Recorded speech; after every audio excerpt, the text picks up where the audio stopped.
Chapter 1. Riot in Long Beach City.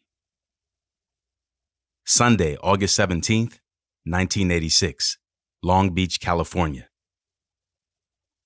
It started as an average day. Well, if you could call our days average on the Raising Hell tour.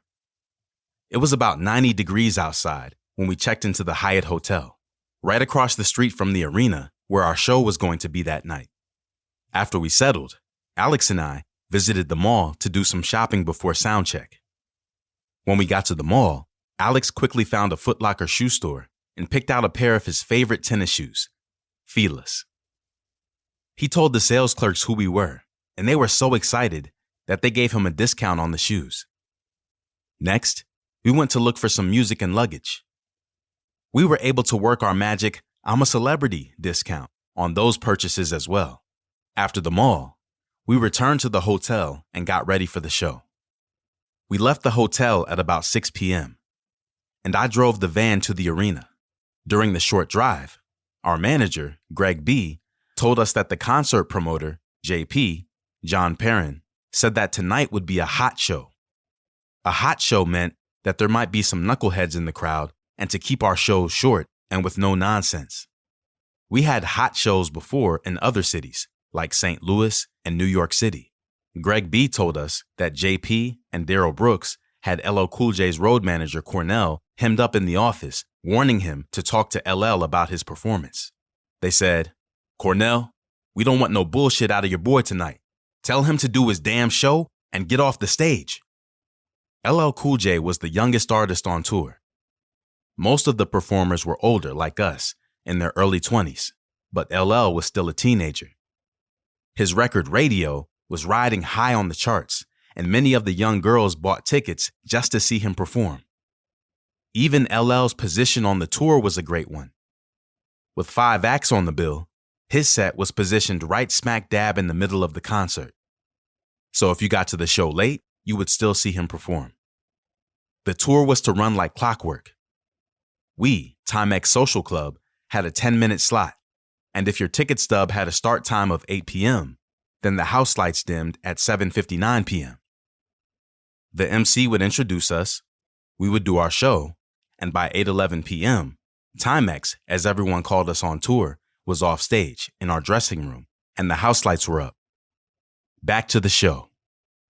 Our show was solid, and the crowd loved us. Then the other acts came out.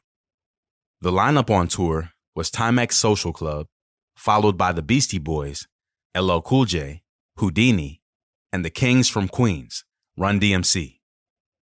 The Beastie Boys and LL Cool J did their shows, then Houdini came out. While performing One Love, the first song in their set, a fight broke out in the crowd. I heard a lot of loud screaming, not cheering, but screaming. I looked into the crowd and saw kids pushing and shoving each other. I could tell something was wrong. Houdini had stopped their show, and they started pleading with the kids to stop fighting. They were saying, "Hey, man, we need the house lights up. Turn the house lights up. Please, y'all, everybody chill. Chill out, man. Calm down. We came here to have a good time. We don't want nobody to get hurt. Stop fighting. Hey, security.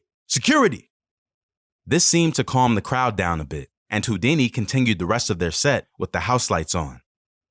This was the weirdest thing I had ever seen at any indoor concert. Tension was definitely in the air. You could tell that something was not quite right, and the vibe was not a good one. The MC announced that Run DMC was about to come on, and the house lights dimmed right after that. Another fight broke out in the crowd. The house lights went back up, and all hell broke loose in that place. This time, it was worse than before, with full-on fist fighting. Girls were screaming. All I could see were kids running for all the exits. It was crazy. The promoters told Run DMC not to go on. They said, "Y'all ain't going out there. It's another damn riot." We were told by security to get back to our dressing rooms. One of the guards said, "The police are outside and they'll handle it. We need all groups backstage now."